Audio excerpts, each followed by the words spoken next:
안녕하세요. 저는 평범한 집의 가장이자 남편이자 아빠인 사람입니다. 그땐 몰랐는데 돌이켜보니 참 영화 같던 제 인생을 한번 들어보실래요? 지금부터 사연 시작하겠습니다. 저는 홀어머니 밑에서 자랐습니다. 아버지란 사람의 얼굴을 본 적은 없었습니다. 어머니가 임신했다는 사실을 알고 도망쳤거든요. 저희 어머니는 23살에 미혼모가 되셨습니다. 어머니는 사라진 그 남자처럼 제 존재를 지워버리려 하셨답니다. 하지만 산부인과에서 제 심장 소리를 듣고 초음파로 본 제 모습이 점점 커가는 것을 보고 도저히 저를 놓지 못했다고 하셨습니다. 저희 어머니 그 당시에 비서일 하시면서 굉장히 벌이가 좋으셨습니다. 그래서 저에게 못해주는 게 많을까 그런 게 걱정되었던 건 절대 아니었고 무서우셨답니다. 저희 할아버지가 안 계시거든요. 어머니가 해주신 말씀으로는 어머니가 초등학생 때 할아버지가 바람을 피고 폭력을 일삼다가 집을 나갔다고 하셨습니다. 그래서 아버지 없이 사는 그 서름과 외로움이 어땠는지 아셨기에 저도 그런 아픔을 가지고 살아갈까봐 그게 무서우셨다고 하시더라고요. 그런 걱정은 할머니도 마찬가지셨습니다. 물론 할머니는 태어나지도 않은 저에 대한 걱정이 아니라 제 딸인 어머니에 대한 걱정이셨죠. 당신처럼 홀로 아이를 키우며 고생할 앞날이 걱정이 되어서 반대가 심하셨다고 했습니다. 그도 그럴 것이 어머니가 비서일을 하시기 때문에 임신한 몸으로는 할 수 없었고 그때 일하시던 자리에 정말 어렵게 들어갔다고 하셨거든요. 그런 자리를 모두 포기하고 저를 책임져야 하니 할머니 걱정이 이만저만이 아니었죠. 하지만 자식 이기는 부모 없다고 할머니는 결국 어머니의 고집을 꺾지 못하셨습니다. 어머니의 고향은 충청도입니다. 일하시던 곳은 서울이었고요. 아버지라는 사람을 만난 것도 서울이었죠. 연고 없이 일 때문에 올라가셨고 비서일이 집단으로 움직이는 일이 아니다 보니까 친구 하나 없이 지냈다고 하셨습니다. 그러다가 능글거리는 아버지라는 사람의 꼬임에 넘어갔고 저를 가지게 된 거였죠. 어머니는 처음에 회사에 임신 사실을 알리지 않았다고 하셨습니다. 그러다가 4개월이 좀 지나고부터 배가 나오니까 더 이상 숨길 수가 없었고 일을 관두고 할머니가 계신 충청도로 다시 내려오신 겁니다. 할머니가 계신 곳은 완전 시골이거든요. 동네에 큰 슈퍼도 없고 병원도 없고 아침이면 닭소리 들리고 밤이면 개소리 들리고 주변엔 논과 밭뿐인 그런 시골이요. 할머니는 그곳에서 홀로 농사 지으며 사셨었는데 저와 어머니가 그 옆자리를 채워드렸죠. 아무래도 지역이 그런 시골이니 저의 출생도 아주 다이나믹했답니다. 이른 새벽 어머니의 눈이 번쩍 뜨였다고 했습니다. 지금까지의 진통과는 다르다는 느낌이 팍 오더래요. 오늘이 날이구나 싶어서 급하게 짐을 싸는데 주르륵 뭐가 흘러서 보니까 양수가 터진 겁니다. 이른 아침부터 밭에 가서 일하시는 할머니한테 소리치며 달려가서 부르고 옆에 계시던 다른 주민분들도 난리가 났더랍니다. 할머니는 짐 싸느라 바쁘고 어머니는 무서워서 벌벌 떨면서 진통하느라 바쁘고 어떤 분은 택시 부르고 어떤 분은 구급차 부르고 여기서는 이렇게 숨 쉬어라 저기서는 일단 엎혀라 하면서 난리도 아니었더랍니다. 구급대원도 시간 좀 걸린다고 하고 택시도 여기 들어오는데 좀 있어야 한다고 하는데 어머니 진통은 점점 심해지고 다들 어떻게 해야 하나 안절부절 하던 그 상황에 영웅처럼 나타나신 분이 바로 우편물을 배달하시는 집배원 아저씨였답니다. 저희 동네에 오시는 싹싹하고 성실하기로 유명했던 집배원 아저씨가 계셨는데 그분이 그때 마침 저희 할머니 댁을 지나셨던 겁니다. 무슨 일이세요? 아니 글쎄 송씨 할머니 댁 딸이 지금 아기를 낳기 직전이요. 그런데 택시고 뭐고 한참 기다려야 한다지 뭐요? 네? 그럼 안 되죠. 타세요. 얼른요. 아저씨는 어머니를 오토바이에 태우셨답니다. 돌이켜보면 참 위험한 행동이긴 했는데 그때 아저씨가 그렇게 하지 않으셨다면 저는 아마 태어나지도 못했을 겁니다. 아저씨는 어머니를 병원까지 데려다 주셨다고 했습니다. 오토바이로 한 20분은 가셨다는데 아저씨가 가면서 계속 괜찮냐고 물어보고 정신 차리라고 해주고 다 왔다며 어머니를 안심시켜줬답니다. 덕분에 어머니는 천만다행으로 저를 안전하게 출산하실 수 있었습니다. 아주 건강하게 제가 태어날 수 있었죠. 그게 저와 집배원 아저씨의 첫 인연이었습니다. 할머니 댁으로 돌아온 어머니와 저는 마을 사람들의 사랑을 듬뿍 받으며 자랐다고 했습니다. 그 마을에서 저 같은 갓난아이는 정말 몇 년 만이었거든요. 다들 밭일 하시다가 저 보러 오고 할머니도 집에 계시다가 저 한번 데리고 나가서 동네 분들한테 자랑하고 하셨답니다. 그렇게 축복 속에서 태어났지만 제가 커갈수록 어머니는 걱정이 많아지셨습니다. 문제는 돈이었습니다.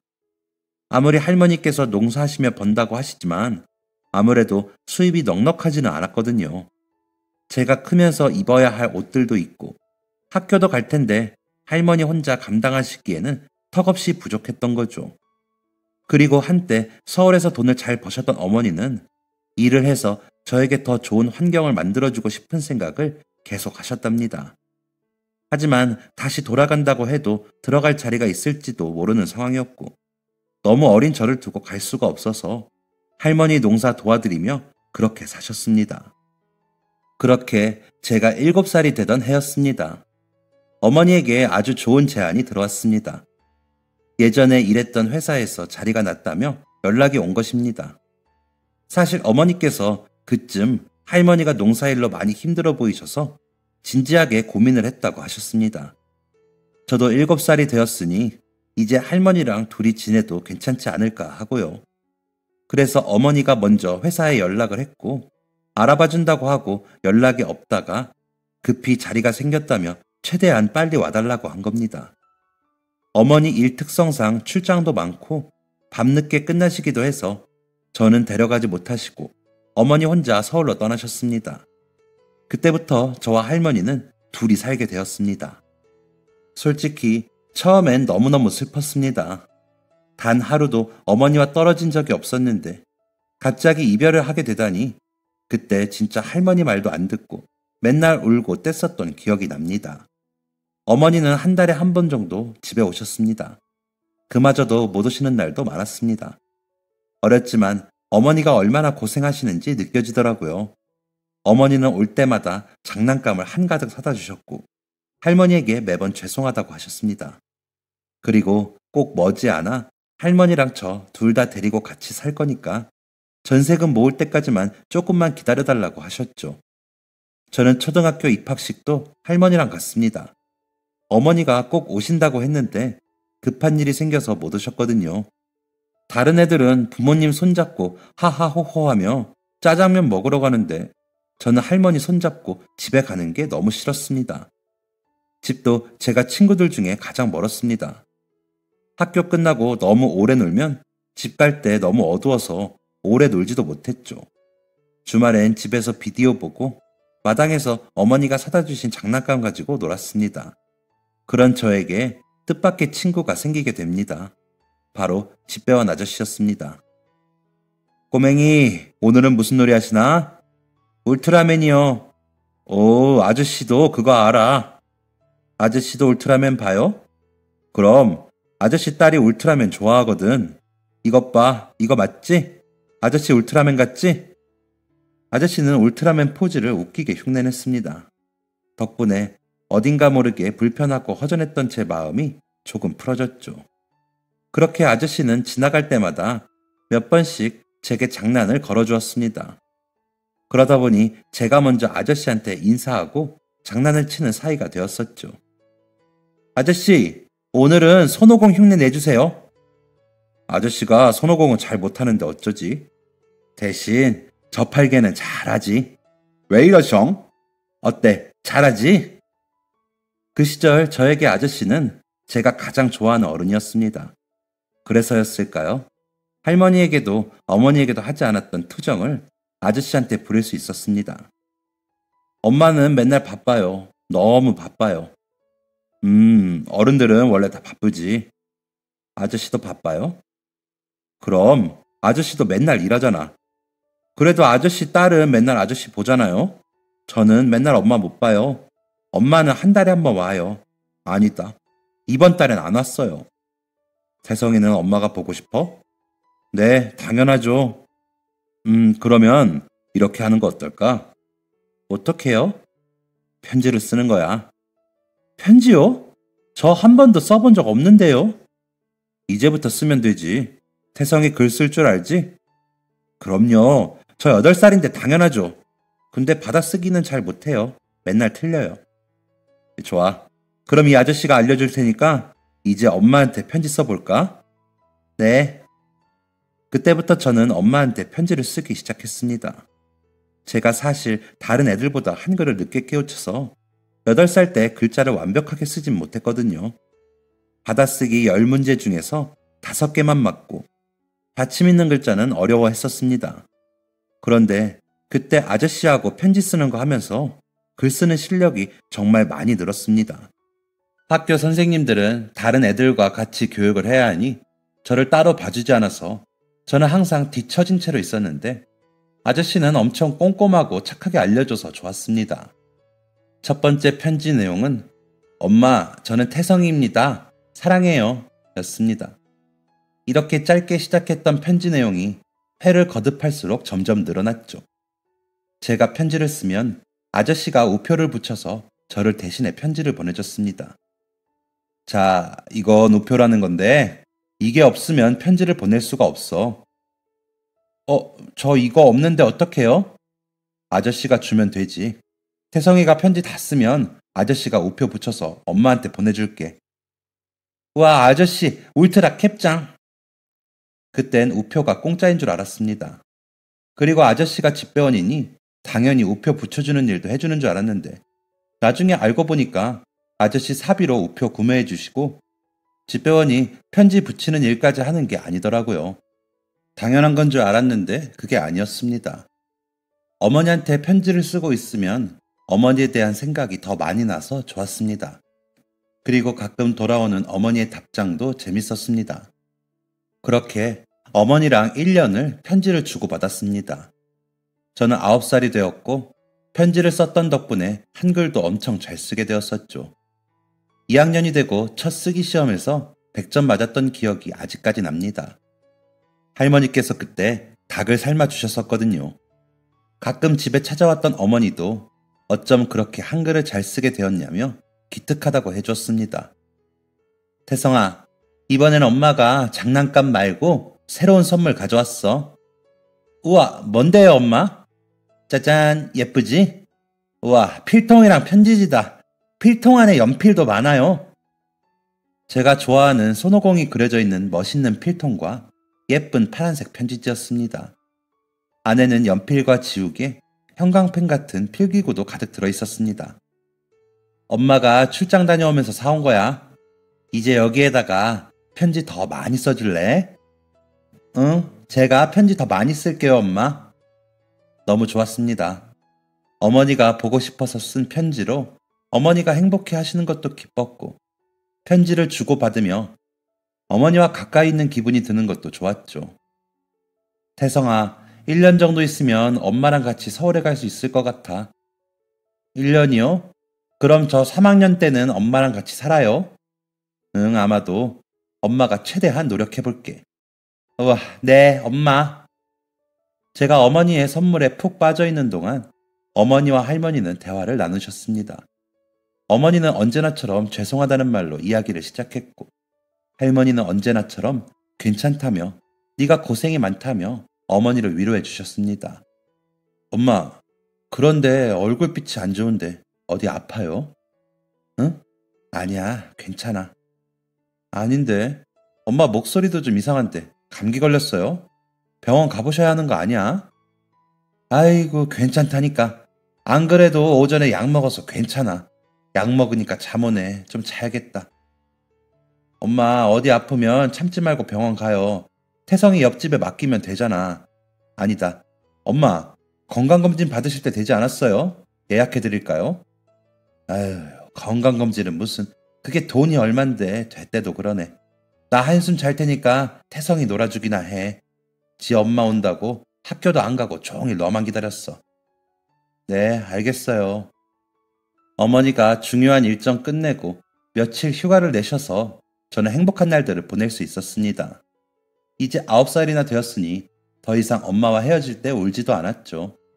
그리고 헤어진다고 해도 괜찮았습니다. 저는 어머니랑 또 편지를 주고받으면 되니까요. 그렇게 또 한 달 정도 편지를 주고받다가 어머니에게 이런 내용의 편지가 왔습니다. 우리 태성이 글짓기 상도 받고 정말 대견하다. 태성이 더 열심히 글 쓸 수 있도록 엄마가 연필이랑 공책 많이 사가야겠네. 엄마가 다음 주부터 중요한 일이 있어서 출장을 갈 거야. 길어지면 한 달 정도 걸릴 것 같아. 엄마가 집에 돌아와서 태성이 편지 볼 테니까 그동안 편지 잘 써줄래? 엄마가 돌아와서 답장 많이 써줄게. 항상 사랑하는 우리 태성이 건강하게 지내고 있어야 해. 그때 약간 속이 상했던 기억이 납니다. 한 달 동안 어머니의 답장을 받을 수 없다니. 조금 슬펐지만 그동안 편지를 더 많이 써야겠다고 생각했습니다. 그런데 그때쯤에 할머니에게 문제가 생기게 됩니다. 할머니가 겉으로 티는 안 내셨는데 9살인 제가 봐도 할머니가 아프시다는 게 느껴지더라고요. 기침도 많이 하시고 목소리도 이상하게 바뀌었는데 단순한 감기로 보이진 않았습니다. 그리고 결정적으로 할머니가 정말 편찮으시구나 하고 느낀 사건이 있었습니다. 새벽에 자다가 눈을 떴는데 할머니가 옆에 안 계시더라고요. 제가 할머니랑 같이 잤었거든요. 그래서 어디 가셨나 하고 무서워서 거실로 고개를 내밀었는데 화장실에서 빛이 새어나왔습니다. 무슨 소리도 들리는 것 같아서 가보니까 할머니께서 숨이 넘어가라 기침을 하고 계시더라고요. 게다가 할머니의 손바닥이며 변기며 피가 튀어 있었습니다. 너무 무서워서 방으로 달려갔습니다. 그땐 정말 할머니가 돌아가시는 건 아닐까, 괴물로 변하면 어쩌나 했습니다. 저는 이날의 일을 편지로 적어서 어머니에게 보냈습니다. 하지만 어머니는 한창 출장 중이셨고 제 편지를 보실 수가 없었습니다. 일주일이 지나도록 어머니 답장도 없고 전화도 안 오고 할머니의 기침은 더 심해지고 저는 너무 무서웠습니다. 그러다 생각난 사람이 집배원 아저씨였습니다. 저는 마당에 앉아 하염없이 아저씨를 기다렸습니다. 멀리서 오토바이 소리가 들리기만 하면 뛰어나갔었죠. 아저씨! 아저씨! 태성아, 아저씨 기다렸어? 그런데 어쩌지? 아직 엄마한테 답장이 안 왔는데. 오늘은 그거 말고요. 아저씨가 필요해요. 저는 아저씨한테 할머니의 상태를 전했습니다. 그리고 어머니가 지금 출장 중이신 것도 함께요. 아저씨는 심각하게 제 얘기를 들어주셨습니다. 그리고 저에게 어머니의 회사 이름을 아냐고 물어봤었죠. 그런데 제가 그걸 알 리가 없었습니다. 그랬더니 저 대신에 할머니를 찾아가셨죠. 어르신, 아이고, 어르신 정말 안색이 너무 안 좋으시네요. 안 되겠어요. 제가 따님 회사에 내용 전달할 테니까 회사 이름만 좀 알려주세요. 아유, 됐어요. 나 괜찮아요. 일 없어. 일 없어. 아니에요. 태성이한테 다 들었어요. 기침할 때 피 나오세요? 할머니가 못 이기는 척 고개를 끄덕이셨습니다. 그러자 아저씨는 더 적극적으로, 더 심각한 얼굴로 할머니께 어머니의 회사 이름을 물어보셨습니다. 할머니는 끝내 어머니의 회사 이름을 알려주셨고 정확한 지역은 모르고 서울 강남 어디에만 있다고 알려주셨습니다. 어르신, 제가 따님께 전할게요. 어르신 많이 안 좋아 보여요. 무리하지 마시고 쉬고 계세요. 아시겠죠? 태성아, 아저씨 엄마한테 전화하고 올게. 아저씨한테 말해줘서 고마워. 제가 꾸벅 인사를 하자 아저씨는 얼른 오토바이에 올라탔습니다. 오토바이를 타고 가는 그 뒷모습이 엄청 듬직해 보였습니다. 아저씨는 아주 늦은 밤이 되어서야 돌아오셨습니다. 아저씨를 기다리다가 지친 채가 잠에 빠져들려는데 찻소리를 듣고 깼습니다. 아저씨는 문을 쿵쿵 두드리더니 할머니와 저를 급히 깨우고 타고 온 택시에 저희를 태우셨습니다. 어르신, 지금 저랑 큰 병원에 갈 거예요. 따님이랑 전화했고 따님도 이쪽으로 오신다고 하셨어요. 엄마가 와요? 엄마 지금 온대요? 지금 일본에 계셔서 당장은 못 오시고 내일 아침 일찍 비행기 타고 오신대. 다행이다. 이제 다행이다. 저는 병원에 가는 택시에서 계속 울었습니다. 어머니가 오신다는 안도감과 할머니가 정말 심각하게 아프시구나 하는 걱정이 섞인 눈물이었습니다. 나중에 들어보니 아저씨가 서울 강남 부근에 있는 우체국들의 전화를 다 돌렸다고 했습니다. 전화를 걸어서 어머니 회사 이름을 말하며 알고 있으면 전화번호 좀 알려달라고 했다더군요. 114에 물었더니 전화번호가 등록되어 있지 않았다며요. 그렇게 어렵게 찾아내서 회사에 전화를 걸었는데 그때 어머니가 출장 갔던 장소가 일본이었거든요. 그래서 아저씨가 지금 많이 급한 상황이니 꼭 전달 좀 해달라고 해서 회사에서 일본에 연락해서 겨우 어머니에게 상황이 알려졌답니다. 상황 전해 들은 어머니가 저희 동네 우체국으로 전화를 걸었고 퇴근도 안 하시고 기다리던 아저씨가 전화 받고 바로 택시 불러서 할머니 댁으로 온 거였습니다. 할머니는 응급실로 가서 엑스레이 찍고 소변검사, 피검사, CT 촬영 등등 검사를 여러 개 하셨고 해 뜨는 새벽에 병실 자리가 나서 옮겨지셨습니다. 아이고 왜 입원을 해 내가. 괜찮대도 자꾸들 그러네. 어르신 폐렴이 심하시대요. 그동안 어떻게 참으신 거예요? 할머니는 폐렴이셨습니다. 연세가 있으셔서 입원해서 치료를 해야 한다고 하셨죠. 방치했으면 목숨까지 위험했을 거라고. 지금이라도 와서 다행이라고 의사 선생님이 말씀하셨습니다. 오후가 다 되어서야 도착한 어머니의 얼굴은 새하얗게 질려 계셨습니다. 할머니에게 그러게 병원 가보라니까 왜 말을 안 듣냐고 화도 내시다가 어린아이처럼 우시기를 반복하셨죠. 그리고 집배원 아저씨께 감사하다는 말도 잊지 않으셨습니다. 정말 감사합니다. 예전에 태성이 태어났을 때도 그렇고 이번에도 그렇고 저희 가족이 신세를 많이 지내요. 저의 가족의 은인이세요. 아유, 은인은 무슨요? 아니에요. 다 태성이 덕분에 알게 된걸요. 태성이요? 네, 태성이가 할머니 편찮으신 걸 엄마한테 편지를 썼는데 답이 없다고 하더라고요. 할머니가 어떻게 되실까봐 걱정이 되었나 봐요. 저 오는 거 한참 기다리다가 저한테 말해주면서 도와달라고 하더라고요. 진짜 듬직하고 똘똘한 아드님 두셨네요. 어머니는 아까보다 더 많은 눈물을 흘리셨습니다. 저를 안아주시면서 미안하다고 고맙다고 하시는데 그땐 어리둥절하기만 했습니다. 어머니는 하루에도 몇 번씩 병원 전화로 회사와 통화를 했습니다. 그리고 할머니와도 하루에도 몇 번씩 진지하게 대화를 나누셨고요. 그리고 더 이상 어머니가 회사로 전화도 하지 않고 할머니와도 진지한 대화를 하지 않았을 때 어머니는 제게 말해주셨습니다. 태성아, 이제 엄마랑 같이 살자. 할머니가 어느 정도 회복되고 저희는 서울로 가게 되었습니다. 자연스레 집배원 아저씨와도 연락이 끊겼죠. 서울살이의 처음 1년은 어머니가 사시던 작은 원룸에서 지내게 되었습니다.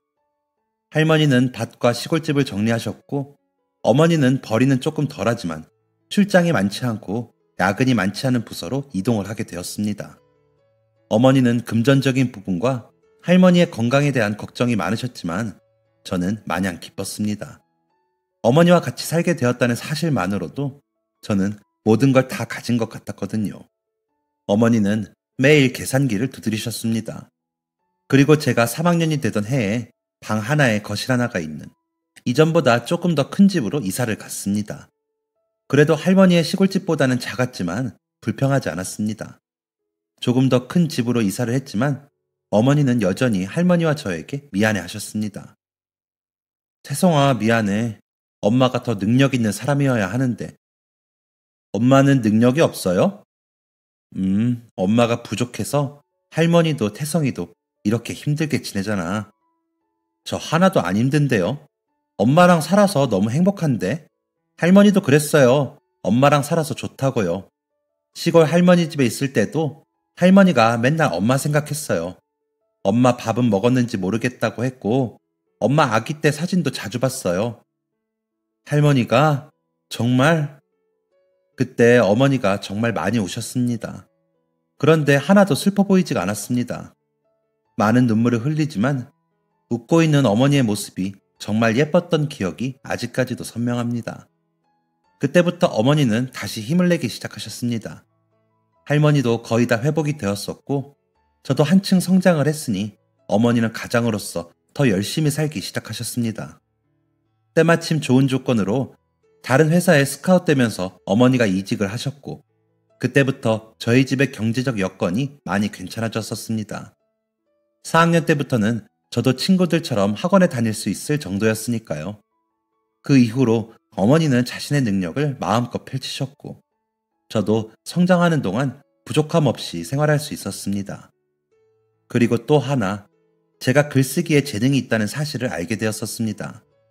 사실 이전에 시골에 있는 학교에 다닐 때에도 글짓기 같은 거 할 때 상을 받긴 했었지만 서울하고는 비교도 안 될 정도로 작은 학교였고 너무 어릴 때라 그저 운이었다 생각했는데 중학교에 가서 보니까 제가 국어도 잘하고 글쓰기도 꽤 잘하는 편이더라고요. 초등학교 1학년 때는 그렇게 받아쓰기를 틀렸던 제가 글쓰기에 소질이 있다니 신기했습니다. 교내 100일장에서 상도 받고 지역이나 기관에서 개최하는 공모전에서 상을 받기도 했습니다. 그러면서 자연스레 제 꿈은 소설가가 되었습니다. 고등학생 때는 책에 빠져 살았던 것 같습니다. 소설, 시, 만화 등 장르 불문하고 눈에 보이는 책은 다 읽었습니다. 주말에는 서점 문 열 때 가서 문 닫을 때까지 있었습니다. 조금이라도 책 더 읽으려고 서점 문 열기만을 기다리곤 했었네요. 그렇게 초등학생 때는 어머니한테 매일같이 편지를 쓰고 고등학생 때는 책만 보던 저는 문예 창작과에 가게 되었습니다. 그때 너무너무 기뻤습니다. 얼마나 많은 글을 배울까, 내가 앞으로 어떤 글을 쓸 수 있을까 하는 기대감에 한껏 들떠 있었죠. 그런데 대학에 가서 알게 된 사실이 세상에는 정말 글 잘 쓰는 사람이 많다는 것이었습니다. 진짜 다들 어떻게 그렇게 지식도 많고 글도 잘 쓰는지 놀라웠습니다. 저는 당연히 대학교에서도 인정받으며 학점도 잘 받고 쉽게 등단할 수 있을 줄 알았습니다. 그런데 다들 저와 같은 생각으로 학교에 왔더라고요. 별로 노력하지 않는 것 같은데 타고난 재능이 있는 사람도 있었고 책 읽는 속도가 빨라서 하루에도 몇 권씩 책을 읽는 사람도 있었습니다. 그렇다 보니 제 기대와 달리 그저 그런 대학생활을 보내게 되었습니다. 졸업 후에는 더 막막했습니다. 다들 글 쓰는 사람이 되겠다는 꿈을 가지고 대학으로 모인 거였는데 졸업 후에 정말로 글 쓰는 사람이 된 건 아주 소수였습니다. 동기, 선배, 후배 상관없이 다들 꿈과는 많이 다른 방향의 길을 가게 되더라고요. 평범한 직장인이 된 사람도 있었고 공무원 준비를 하는 사람도 있었고 결혼을 하는 사람, 부모님 사업을 물려받는 사람 등 뜻밖의 일들을 하게 되었죠. 동기 중에서는 저를 포함 딱 2명만 계속 글을 썼습니다. 하지만 저를 제외한 다른 1명은 졸업과 동시에 작은 출판사에서 책을 내며 데뷔를 한 반면에 저는 데뷔도 하지 못하고 여전히 소설가의 꿈만 가지고 있는 지망생에 불과했습니다. 야, 그래도 태성이 넌 포기하지 마라. 그래, 우리 다 이 모양 났는데 너라도 계속 글 써. 졸업 후에도 대학교 사람들을 자주 만났었는데 만날 때마다 저에게 하는 말들은 한결같았습니다. 자신들이 못 이룬 꿈을 저는 이뤘으면 하는 응원도 있었을 거고 제가 열정에 비해 실력이 그리 좋지 않으니 안타까운 마음도 있었던 것 같습니다. 아, 모르겠다. 나도 그냥 취직이나 할까봐. 왜, 요즘 글 안 써져? 슬슬 신춘문예 준비하려는데 아무 생각이 안 나. 예전엔 쓰고 싶은 게 너무 많아서 신이 났었는데 이젠 안 떠오른다니까. 심지어 재작년 신춘문예는 10군데 넣었는데 이번엔 글 하나도 안 써져. 너 그거 나이 들어서 그래. 1살 먹을수록 머리에 뭐 들어오지도 않고 상상력도 사라지더라. 이 뇌가 오염된 거지. 각박한 세상 속에 살다 보니. 고작 29살 동기의 말에 다른 사람들이 고개를 끄덕였습니다. 오염이라. 그렇다면 그걸 깨끗하게 씻겨줄 무언가가 필요하다는 것인데 어떻게 해야 할까? 술잔을 비우며 생각해보다가 동기 중 유일하게 데뷔했다는 동기에게 물어봤습니다. 너는 글 쓸 때 어떻게 해? 나? 나는 그냥 떠오르는데. 동기들이 부러움과 재수없음을 담은 야유를 장난스럽게 보냈습니다. 야, 얘는 인생의 아이디어 그 자체잖아. 여행도 많이 다니고 유명하다는 곳도 다 찾아다니고 그 뭐냐? 노지 캠핑, 스쿠버 다이빙, 농촌 체험 뭐 이런 거. 그 경험들이 다 얘의 밑바탕이다 이 말이지. 한 친구가 마치 자기의 자랑인 양 떠들어줬습니다. 많은 경험이라. 네, 확실히 저한테는 많이 부족한 부분이더라고요. 저에겐 서점이 제 경험이고 제 인생이었으니까요. 거기서 모든 걸 찾을 수 있을 거라 믿었던 겁니다. 저는 오염된 제 뇌를 씻어줄 경험을 찾아다녔습니다. 아무 생각 없이 즐길 수 있는 놀이동산도 가보고 일주일 정도 해외도 나갔다 와보고 심지어 번지 점프까지 해봤습니다. 하지만 도통 머리가 시원하게 뚫리진 않더라고요. 그러다가 문득 생각난 제 깊은 추억 속에 있던 시골 할머니 댁이 떠올랐습니다. 엄마, 할머니 댁 지금은 아무도 안 살죠? 그렇지, 거긴 왜? 그럼 저 거기 가서 살아도 돼요? 뭐? 얘가 요즘 왜 안 하던 짓을 해? 거기 가서 어떻게 살아? 다 무너져가는 폐가일 텐데. 고쳐서 살면 되지 않을까요? 저 딱 1년만 거기서 글 좀 써보게요. 아휴, 알았어 해라. 저는 그 다음날 곧장 시골로 갔습니다. 생각했던 것보다 심각한 수준이더라고요. 어릴 땐 집이 크게 느껴졌는데 다시 보니 엄청 작았고 거미줄도 많고 벌레도 많고 낡은 가구 몇 개만 있었습니다. 저는 바로 사람 불러서 손 볼 곳 손 좀 보고 제가 셀프로 도배까지 싹 해서 정말 그 시골집에 살게 되었습니다. 그땐 정말 글쓰기에 간절했기에 그런 괴짜 행동을 했었네요. 고향에 돌아와서 예전의 추억들을 떠올려 보다가 갑자기 잊고 있던 한 사람이 떠올랐습니다. 바로 집배원 아저씨였죠. 제가 태어나는 순간부터 고향을 떠나는 순간까지 많은 도움을 주셨던 바로 그 집배원 아저씨를 그동안 까맣게 잊고 있었던 겁니다. 저는 그분이 혹시 계실까 싶어 우체국에 가봤지만 역시나 아저씨는 안 계시더라고요. 20년이라는 세월이 흘렀으니 그럴만 했습니다. 제가 생각하기에도 그때 되게 젊었던 걸로 기억이 나는데 아마 시골을 떠나 도시로 나가셨겠죠. 아니면 나이가 들어 은퇴하신 거일 수도 있겠고요. 혼자 이런저런 상상을 하며 아쉬운 발걸음을 옮기려는데 읍사무소가 보이더라고요. 마침 폐기할 가구들이 있어서 폐기물 스티커가 필요했는데 잘됐다 싶었습니다. 들어가 보니 한적할 줄 알았는데 안에 어르신들이 많이 계시더라고요. 번호표 같은 것도 딱히 없어서 아무 직원한테나 가서 물어봤습니다. 폐기물 스티커는 어디서 받으면 될까요? 제 물음에 고개를 숙이고 업무를 처리하던 직원이 고개를 들었는데 저는 그 자리에서 숨이 멎을 뻔했습니다. 사람이 아니라 여신이었습니다. 세상에 여신이 있다면 이런 모습일까 싶을 정도로 너무너무 예뻤습니다. 여신님이 뭐라고 하는데 넋놓고 그 미모에 빠져 있었습니다. 저기 듣고 계세요? 네? 네? 네! 죄송해요. 뭐라고 하셨죠? 어떤 가구 버리실 거세요? 옷장이랑 소파요. 네, 옷장이랑 소파. 몇 인용 소파인지 아실까요? 규격을 확인해야 해서요. 모르는데. 내일 다시 올게요. 네. 그럼 내일 뵐게요. 내일 뵐게요. 이 말이 계속 제 귓가에 맴돌았습니다. 여신님은 목소리까지 아름다웠습니다. 그 다음날 저는 일어나자마자 목욕하고 자연스럽지만 단정한 일명 꾸민 듯 안 꾸민 차림을 하고 다시 읍사무소에 갔습니다. 여신님은 어제보다 더 아름다운 모습이었습니다. 안녕하세요. 안녕하세요. 일찍 오셨네요. 네. 몇 인용 소파인지 알아보셨어요? 4인용이요. 네, 4인용이고. 그럼 옷장은요? 크기가 얼마나 될까요? 아이고, 그건 모르는데 큰일 났네. 그럼 내일 다시 올게요.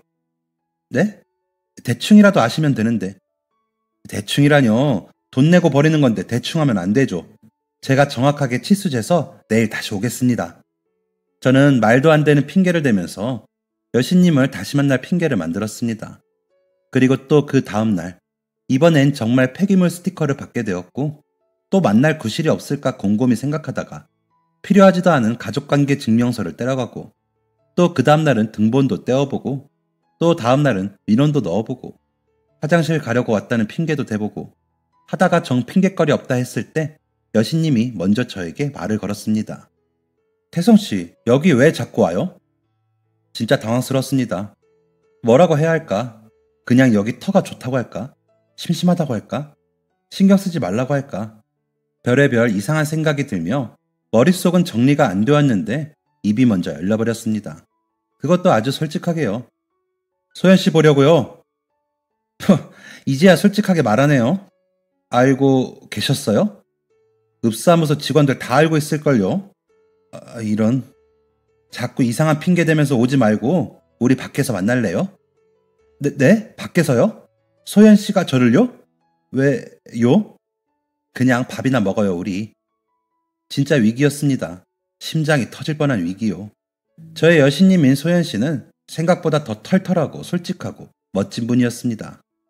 예쁘고 똑똑해서 이미 읍사무소 직원 몇 명과 동네 철원 여럿의 마음까지 훔쳐버린 완벽한 사람이었습니다.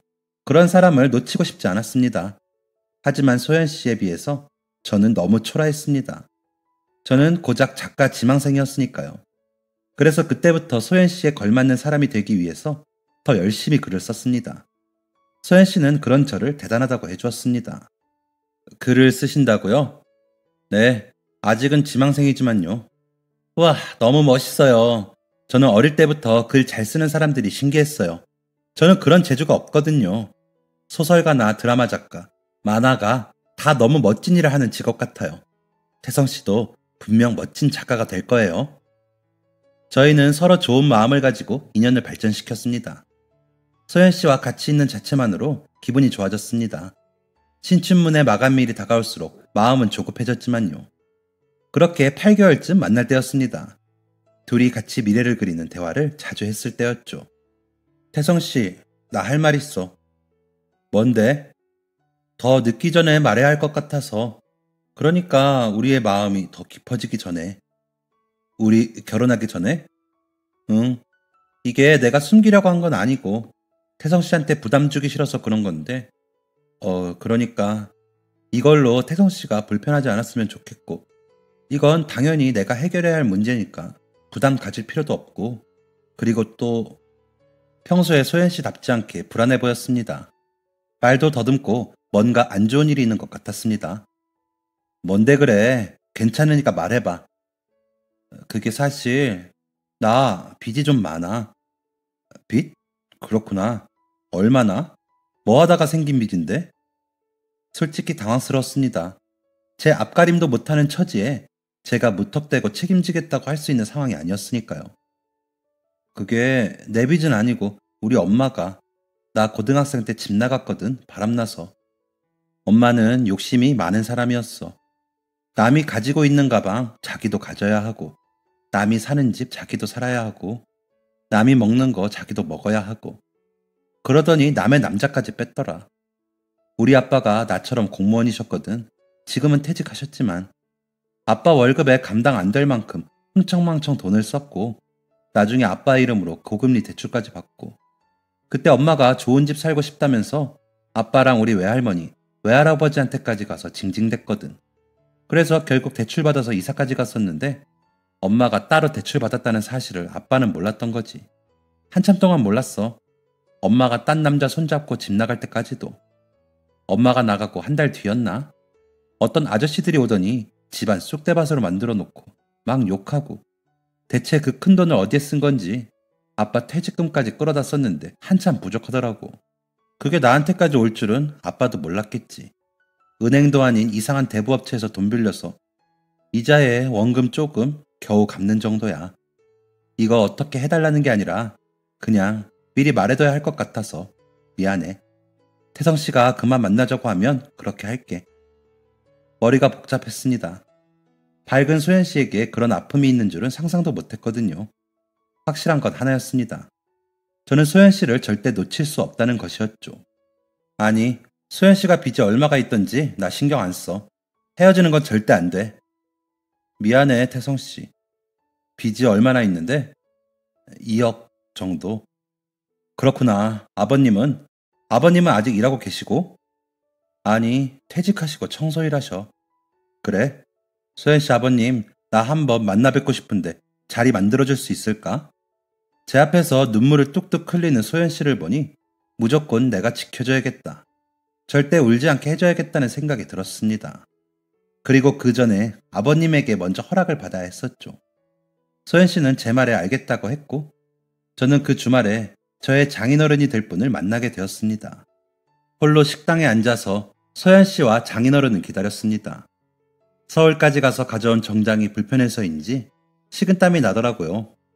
한껏 경직된 자세로 딱딱하게 앉아서 기다리고 있는데 저 멀리서 익숙한 아름다운 목소리가 들렸습니다. 태성 씨, 소연 씨였습니다. 저는 환하게 웃으며 반겼습니다.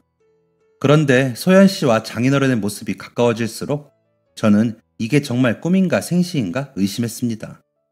소연 씨 옆에 있는 제 장인어른이 될 사람이 제 추억 속의 집 배원 아저씨와 똑같은 모습이었기 때문이었죠. 저는 자리에서 벌떡 일어났습니다. 아저씨? 아저씨는 저를 못 알아보는 듯 했습니다. 어리둥절한 표정으로 가만히 저와 소연 씨를 번갈아 보셨죠. 당황하기는 소연 씨도 마찬가지였습니다. 소연 씨가 제 이름을 한 번 더 불렀습니다. 태성 씨, 왜 그래? 아저씨라니. 그때였습니다. 장인어른의 눈이 동그래졌습니다. 저를 빤히 쳐다보더니 입을 쩍 벌리시며 태성이? 라고 하셨습니다. 왜 그랬는지는 모르겠는데 눈물이 쏟아질 뻔했습니다. 저는 눈물을 막으려고 장인어른을 끌어안았습니다. 장인어른도 저를 꼭 안아주셨습니다. 저희 셋은 자리에 앉아 상황을 정리해 보았습니다. 어릴 적 저에게 도움을 많이 주신 집배원 아저씨가 바로 소연 씨의 아버지인 것을 소연 씨에게 설명해 주었죠. 어머, 그럼 그때 태성 씨 태어날 때 어머님께 도움 주셨다는 분이 우리 아빠인 거야? 너무 신기하다. 소연 씨는 놀란 토끼 같은 표정을 했습니다. 저는 아저씨가 당연히 이사 가셨을 줄 알았어요. 사실 여기 다시 와서 우체국에 갔었거든요. 혹시 계시나 하고. 그랬구나. 여기서 쭉 살았어. 이사도 근처로만 다녔고 중간에 한번 근무지가 바뀌어서 다른 곳으로 갔다가 거기서 은퇴했고. 그러셨구나. 정말 보고 싶었어요, 아저씨. 나도 이따금 너의 가족이 궁금하더라. 할머님은 잘 계시고 어머니는 여전히 멋 있으시지? 네, 아버님 덕분에 할머니 아주 건강하세요. 엄마는 여전히 일로 많이 바쁘시죠 뭐. 식사 자리는 아주 화목했습니다. 오랜만에 만난 가족처럼 정겹게 대화를 나누었습니다. 식사가 끝날 무렵 저는 오늘 아버님을 만나 뵌 목적을 말하기로 했습니다. 아버님, 저 소연 씨 정말 많이 사랑해요. 저 소연 씨랑 결혼하고 싶습니다. 그리고 소연 씨한테 사정 전해들었습니다. 그 일로 소연 씨 우는 모습도 봤고요. 저 평생 소연 씨 눈에서 눈물 한 방울 안 나게 노력하겠습니다. 제가 맹세할게요. 아버님은 진지하게 제 얘기를 들으시더니 제 손을 꼭 잡아주셨습니다. 그 문제로 너까지 마음 쓸 필요 없다, 태성아. 그 문제로 아파할 사람은 나 하나면 충분해. 사실 여기 오기 전까지 대체 어떤 놈일까 걱정이 되었는데 소연이가 사랑하는 사람이 너라는 것 보니까 안심이 되는구나. 내 의견은 아무 상관없어. 나는 두 사람 응원한다. 소연이 잘 부탁한다. 아버님은 20년 전 그때처럼 환하게 웃어주셨습니다. 그 모습을 보는 제 20년 전 기억이 주마등처럼 돌아갔습니다. 그리고 제가 지금 해야 할 일이 무엇인지 알게 해주었죠. 몇 달 동안 쓰던 글을 모두 지워버렸습니다. 저는 지금까지 썼던 글과는 완전 다른 새로운 글을 쓰기로 작정했습니다. 그런 기분을 몇 년 만에 느껴본 건지 모르겠습니다. 손이 제 멋대로 키보드 위에서 움직였고 저는 신이 났었습니다. 그렇게 반년 뒤 저는 정말 작가가 되었습니다. 바로 무협 웹소설 작가가 되었죠. 아버님이 제 손을 잡아주셨을 때 오래전 아버님이 저와 놀아주셨을 때가 생각나더라고요.